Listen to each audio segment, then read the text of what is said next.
Shalom. This is a brother Kachkwala coming back at you with a lesson in the spirit, giving all glory, honor, and praises to Yahweh, Ba'ashem Yahweh Shai, Ba'ashem Chakudash. Double honors to the apostles, elders, great and stone, rule and teach well. Peace, love, salutation to the elect 144 first fruit.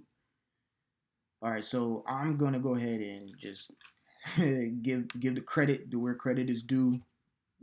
This lesson is stemming off a conversation I had probably like a week or two with a brother. His name is Tazma. He's in the GMS Dallas camp. Very good bro. Been knowing that brother for about, he can attest to it, 13, 14, 15 years.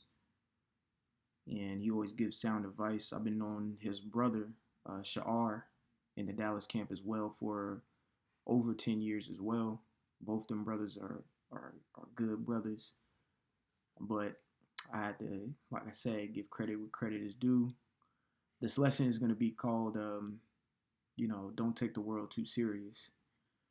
I was talking to, again, the brother Tasman. He told me this, because sometimes you go through your paces or you go through your emotions, and sometimes you get weak. That is what it is. But if you take this world too damn serious, it'll take your ass. All right? So don't take it too damn serious. So, of course, I got Philippians 4:6 here. It says, be careful for nothing, but in everything by prayer and supplication, with thanksgiving, let your requests be made known unto the Most High. Yahweh Bashim Yahweh Shai. Exactly. So, of course, the main thing we're focusing on is the first part of this verse, where it says, be careful for nothing. When you go into this word careful, Strong's G 3309, merimnao. Merimnao. All right, it means what? To be anxious. So when you have a high level of anxiety, that means you're always worried about something. And if you worry, worrying turns in, evolves into doubt. All right, and doubt will get you caught up. This is Romans chapter 14 and 23. It says, and he that doubteth is damned if he eat, because he eateth not of faith.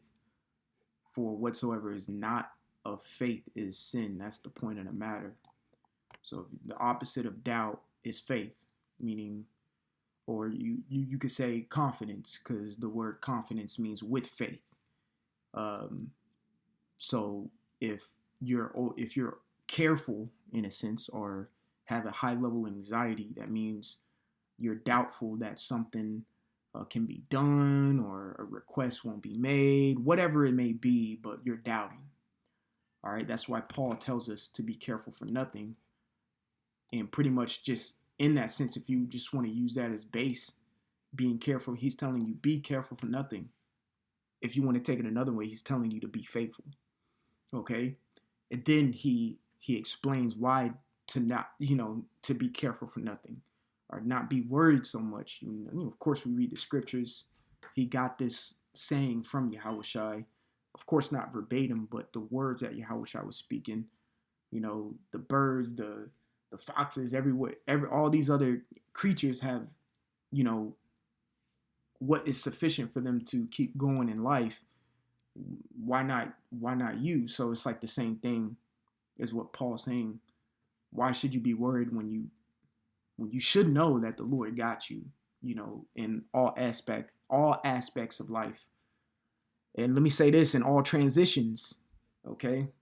All transitions, I don't want to get too deep into that, but what I mean by transition is, life and death, okay? Life is a transition, death is a transition. And if you really are truly faithful, he got you in both aspects, okay? It says, but in everything by prayer and supplication, with thanksgiving, let your requests be made known unto the Most High. So if you are feeling that anxiety pressure on you, that's where he says pray, okay? Let me get a precept to Philippians 4:6. This may or may not be a long lesson. Let's just see how the Spirit flows with things. I'm not rushing nothing. This is let's see, Sirach. This is always a good precept to go with Philippians 4 and 6. Ecclesiasticus or Sirach, whichever you prefer. Chapter 30, verse 24. It says, envy and wrath shorten the life, and carefulness bringeth age before the time. Right? So envy, wrath, and carefulness will bring age before the time. Envy and wrath, that's, of course, it's just being mad all the fucking time.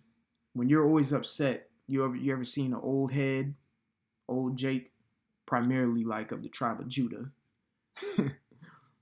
You know, old heads, or shit, any tribe really, that are old heads that are super bitter or have a lot of anger within them, and they always tend to have high blood pressure, because anger and being livid all the time will affect your health or affect your blood pressure in that way.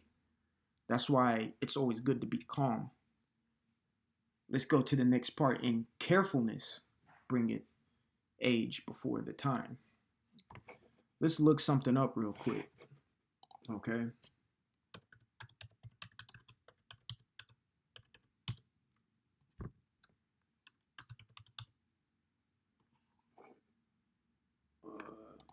Give me a second. Babakusha. Check this. This is a little famous picture of Abraham Lincoln. Okay. Matter of fact, here's a better one. Okay. Matter of fact, I'll go back to this one.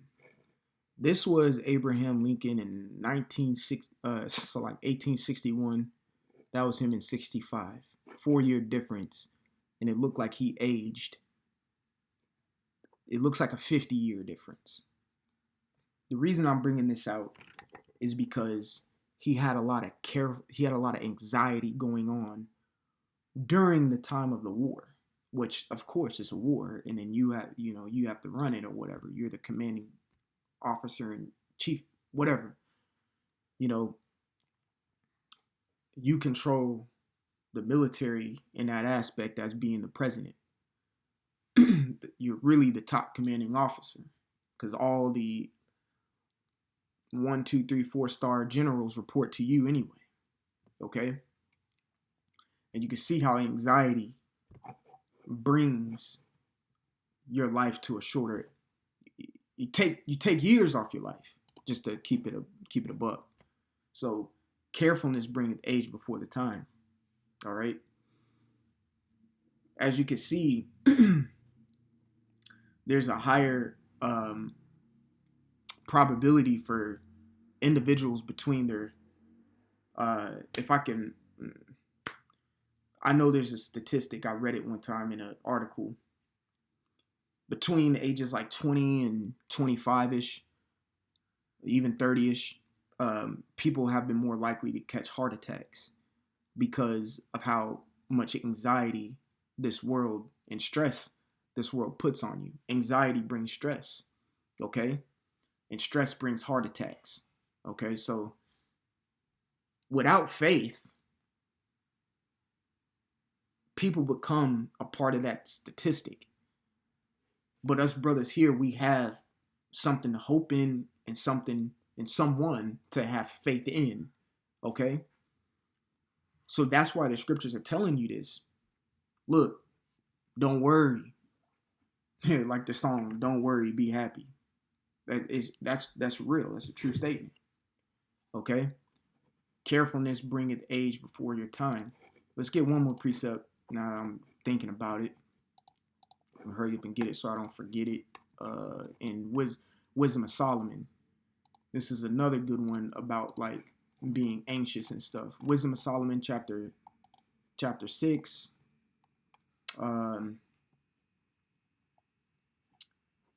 In 15, yeah, it says to think therefore upon her, Salakia. Let me see something. Yeah. We'll start at like 12. It says wisdom is glorious and never fadeth away. Exactly. Wisdom is glorious and never fadeth away. Since we're in Ecclesiasticus, let's go to the first chapter. Since Wisdom of Solomon 6 and 12 says, wisdom is glorious and never fadeth away. Why does wisdom never fade away? This is Ecclesiasticus or Sirach chapter 1 and 1. It says, all wisdom cometh from the Lord and is with him forever. That's why wisdom doesn't fade away.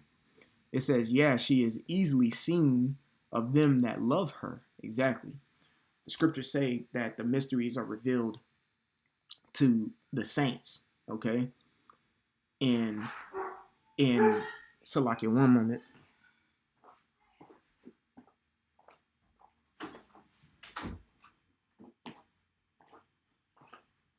Salakia, dog up there acting like an asshole.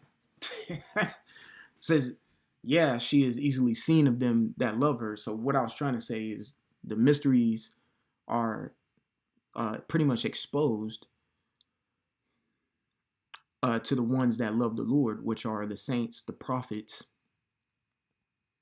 and the mysteries are what is the wisdom. Okay, when you can see it, and you can read it in a lot of scripts. Primarily, let me get an example of where it would say like, and this is wisdom. Let's see. Oh yeah, here we go. Revelation 13 and 18. It says, here is wisdom. Okay. And of course it goes into the 666 breakdown. And of course we have that understanding because we are individuals who actually love the Lord. The Lord is disrespected more than what he is loved in today's society. All right. And that is just an obvious statement that I just made. Okay. But the point of the matter says, here is wisdom. Okay. And it's easily seen of them that love her. All right. So someone else who reads Revelation 13 and 18 won't get half of what it's saying after here is wisdom. Not even a quarter. Okay. Because they don't truly love the Lord. It says, and found of such as seek her. That's the next thing. You actually have to look for the wisdom in order for the wisdom to attach itself to you. If you're not looking for it, you're being lazy about it, then what understanding do you think you're going to grasp? All right. Verse 13, it says, she preventeth them that desire her in making herself first known unto them. Verse 14, it says, whoso keepeth her early, all right, shall have no great travail. So you got to keep her close. And whenever the scriptures are speaking heard, it's speaking about wisdom. It's naming wisdom as in female form, because women are nurturing, and how I'm going to go ahead and prove that statement that I just made with the scriptures, with the wisdom of the scriptures. Second Ezra chapter 13, really quickly, should be like 55 or something. Yeah, Second Ezra 13 and 55. Thy life hast thou ordered in wisdom, and hast called understanding thy mother. You see, understanding. The scriptures say wisdom, knowledge, and understanding should be the stability of thy times. Okay, in the book of Isaiah. All right, so wisdom is likened unto, and understanding is likened unto the mother, because what does a mother do to its child? Weans it. Whenever you wean a child, of course you swaddle it, you let it suck the tit so it can get the nutrients of the milk. All right, and that's what wisdom does to us. Okay, so going back, it says, for he shall find her sitting at his doors. You see that? Wisdom, in a sense, comes to serve you, just like a female. All right. Of course, we can get that in Ecclesiasticus or Sirach, where it talks about take you through the crooked paths. I want to say that's like chapter 4. But that's how wisdom does it. Okay. keep it a buck. Shit, women take you through a crooked path before they can fully gain trust in you. It's true. It is true. you know. But I don't want to compare it to the this beautiful wisdom that the Lord gives us to some skanky ass bitch on this side. But I'm just trying to make the comparison. If you're spiritual enough, spiritual keen eye enough or ear to hear what I'm saying, then you understand. So verse 15, it says, to think thereof, this is the point. It says, to think thereof upon her is perfection of wisdom. Exactly. The scriptures always tell us to meditate. All right. And it's beautiful that we're doing this lesson because the only books I'm staying in is wisdom-based books, as you can see. But let's go to it. Ecclesiasticus 39:1. It says, but he, Salakia, that giveth his mind. So when you're giving your mind to the law of the Most High, when you're giving your mind to something, that means you're doing what? And is occupied in the meditations thereof. So you're meditating. So you're always thinking upon it. So it says to think therefore upon her is perfection of wisdom. Let's get another one. Let's get a precept. Let's get a precept to the precept we got for this precept. Okay? In the book of Psalm, and then we're going to get back on track. Psalm, the first chapter. I'm getting some pretty basic scripts here because that's the best way to go.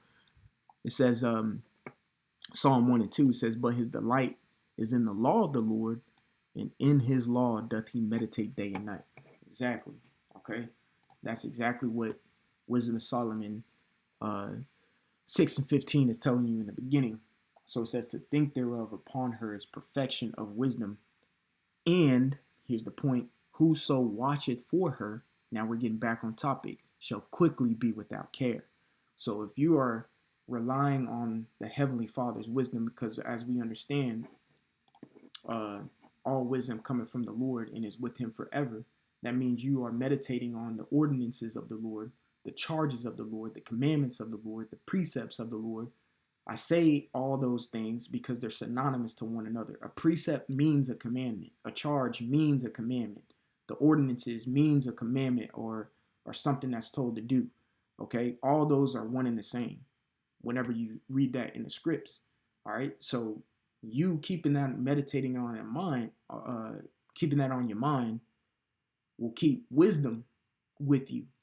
And in turn, that'll make you more faithful, and you won't have so much anxiety. And like it says here, you will quickly be without care. All right, meaning you'll quickly anxiety will subside.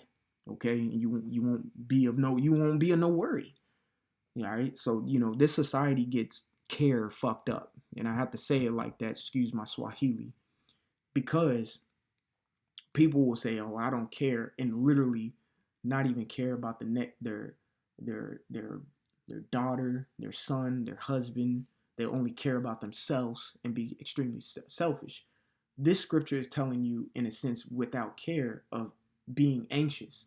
We still care for the brotherhood, and we still care for the brotherhood's family. We still care for your own immediate family. Shit, some of us still care about if you're close with your family, still care about your cousins, your uncles, your mom and dad, so on and so forth. But we understand the boundaries, and we understand that everybody's going to get saved. We get that, but we still care. We're not no heartless ass dudes. We just are not worried because we believe in the power of the universe who can do any and everything, just like the scriptures say. Everything is possible. All right. And also the scriptures in Philippians also do say 4 and 13. Matter of fact, I'm already in that. It says, I can do all things through Hamashiach, which strengtheneth me. That means it's possible to do everything when you are completely with no anxiety and full trust in the Lord. And I know that's easier said than done because we're in the change of darkness. Anxiety gonna hit. It's a feeling that the flesh gets, but you have to overpower it once you feel that feeling with the spirit. Okay. I think that's about all the precepts I wanted to get there. Let me just read this all the way and then close it. Well, no, Salakia. Let me read Philippians 4 and 6 all the way through and then close it out because that's what we started with. All right, bring it right back to what the beginning. So Philippians 4:6, be careful for nothing, but in everything by prayer and supplication and thanksgiving, let your requests be made known unto the Most High. So don't have so much anxiety. And if you do, pray to the Lord. So that's about it. That's all I got for you, brothers. I want to give all glory, honor, and praises to Yahweh Bashim, Yahweh Shai, Bashim Chakodash. Double honors to the apostles and elders of Great Millstone who rule well. Peace, love, salutation to the elect 144 first fruit. And like always, repent, for Yahweh Shai is coming back sooner than what me and you believe. Shalom.